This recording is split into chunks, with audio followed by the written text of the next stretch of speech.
The Habit of Winning. Prakash Iyer. Foreword by R. Gopalakrishnan. Introduction.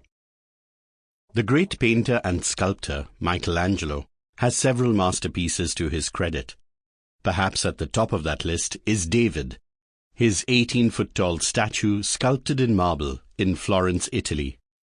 Now over 500 years old, this icon of Renaissance sculpture continues to attract and fascinate millions of visitors every year from all over the world. Everyone who sees it goes back impressed by the genius of Michelangelo. But I am not sure if they all also take back the story behind the sculpting of this masterpiece. The story goes that this mammoth 18-foot block of marble had been lying around for several years. In fact, it had been around long before Michelangelo was even born. Some great artists, including Leonardo da Vinci, were invited to create something from that slab of marble. They all looked at it and dismissed it as flawed and worthless. Nothing could come of it, they felt. Several years later, Michelangelo got to work on that flawed and worthless piece of marble and went on to create a magnificent work of art. Apparently, while he was working on David, a little boy went up to Michelangelo and asked him why he was banging away at the rock of marble and hitting it so hard. "Young man," said Michelangelo, "there's an angel inside that rock. I am just setting him free." If you think about it, we are all like that rock of marble. There's genius inside each of us. There's a winner inside, waiting to be unleashed. None of us is flawed, none of us worthless. In most cases, we are just waiting for the right sculptor to come along, chisel away at the rock, and set the winner inside free. The Habit of Winning. The book you now hold in your hands is a bit like a sculptor's toolkit. It is intended to help free the winner within you, and indeed the winners within all the other people you may be working with. And instead of the usual hammers and chisels, what you have in this toolkit are stories, tales that will help you chip away at some of the unwanted bits of marble and unleash the winner within. There's a leader inside each and every one of us, waiting to emerge and rise to his full potential. Never mind who you are or what you do, it's a good thing to remember that you are a leader too. Everyone is. Some of us might lead small teams of people. Some might lead large organizations, armies perhaps, or even countries. But it is good to remember that each and every one of us leads a life, our own. And in every case, the quality of the results depends squarely on the leader.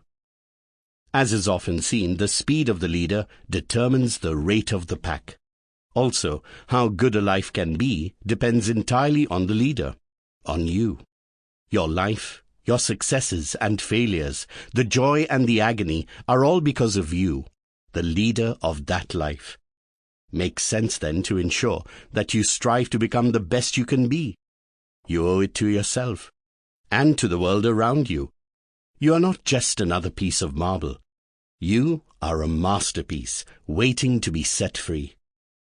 A picture may be worth 1,000 words, but when it comes to getting your message to register in the minds of people, or indeed in your own, nothing works quite as well as a story. Stories make ideas and concepts come alive, and by shifting the action to another world and another time, they help us step back and see things from a whole new perspective. They make the impossible seem possible. And in times of seemingly unending despair, they open a window of hope. They inspire, and best of all, they are memorable. They stick in our minds, in our heads, in our subconscious. The habit of winning is all about helping that leader inside you come into his own. We all have unlimited potential, and we can all improve. This book will hopefully provide some pointers. It won't change you, far from it. It will merely help you become the person you are meant to be, and help you help others to rise to their full potential too. How do you define a vision for your organization? How do you create a winning team where the sum of the part is clearly far greater than the whole? What do great leaders do? Why do some people do far more under one leader than under another? How do you keep going in the face of adversity? How do you instill the virtues of patience and perseverance and teamwork? And how do you find balance in life? How do you set goals and achieve them? How can you be, have, and do all the things you always wanted to? The habit of winning is all about bringing out the best in yourself and in the people you work with, about building great teams and winning. It is also about finding balance, being happy, making a difference to yourself and to the world around you. The habit of winning is really a collection of stories that made a difference to my life and will make to yours too, I hope. I have been lucky, nay, privileged, to work with some truly outstanding people, and I have learnt a lot from them. Some of my most vital lessons have been not from bosses, but from salesmen and lift operators, accountants, and factory folks. Ordinary people, and, in almost every case, extraordinary leaders.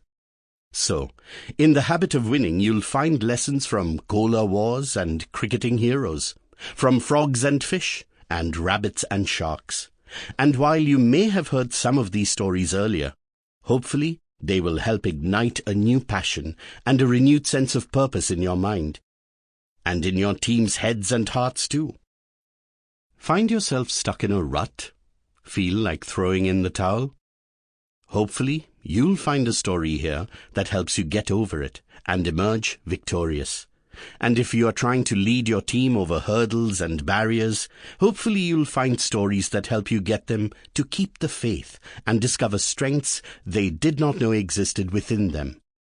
If you are trying to communicate with your team, you might find that a story can sometimes be the best way to urge them into action. Stories can be powerful, quite like the blow of a hammer on a slab of marble. Turn the pages, and you might find a story that resonates with the piece of marble you are working on. Go ahead, enjoy the journey as you watch the winner inside you emerge and grow. Use these stories to communicate with yourself and your team, and watch them turn into works of art too. And keep adding your own stories to the toolkit. That will make you an even better sculptor. It would be a pity to have to vanish from the face of this earth with the music still playing inside you. It would be a shame to leave this world with that leader still hidden inside that rock of marble. It would be tragic to have had so many wonderful pieces of marble all around you, all erroneously dismissed as somewhat faulty and worthless. Come on, unleash the leader within. It has rightly been said that leaders create leaders, not followers. Chisel away, start now, and may 1,000 leaders bloom. Remember, it's never too late to become what you might have been. Chapter 1. Vision and Goals. Breaking stones and building monuments. It happened some years ago on a deserted street in Rome. It was a hot, sunny afternoon.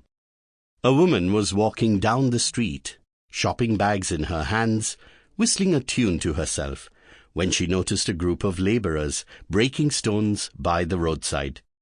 Clack, clack, clack, clack.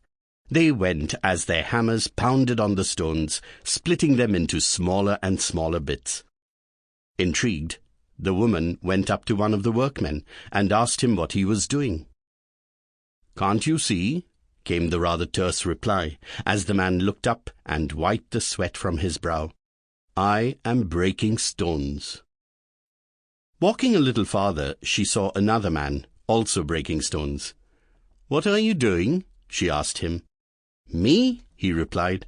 "Oh, I am helping build the world's tallest cathedral."